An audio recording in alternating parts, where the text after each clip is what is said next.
Sunday ngayon guys, walang pasok. Tara, kumustahin natin yung mga tanim ko sa backyard namin. Once a week ko lang yung nabibisita eh. Kahit nandito lang yung sa backyard, hindi ko siya nasisilip kasi gabi na ako nakakauwi. Tingnan natin yung tanim ko dito. Ang dami ng bunga oh. Hala, oo. Dami ng bunga, hindi ko na ito maubos. Saka bumagsak na rin yung ano niya. Bumagsak yung tali. Tingnan nyo guys, ang dami ng bunga. Oh, dami ng bunga. Oh. Ang dami sa ilalim oh. Oh, ang dami. Ang dami ng bunga. Shucks, ano? Paano ito mauubos?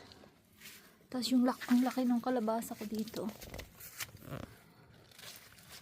Ayan. Sobrang laki oh. Hala, ang laki. Diba? Oo. Ang laki niya. Kunin ko na ito mamaya. Nasa lupa yung iba oh. Ayun oh.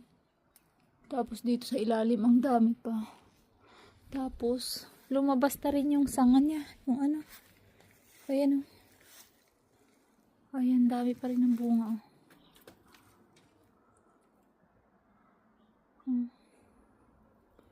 Shucks. Bumagsak. Malakas din kasi yung hangin nung nakaraan eh. Kaya nagkaganito. Yung iba oh. Sumabit na lang dun. Wala. Madami pala talaga mamunga tong ano. Sayote. Yung status ng aking mga okra ngayon oh. Wala akong ma-harvest ngayon ah.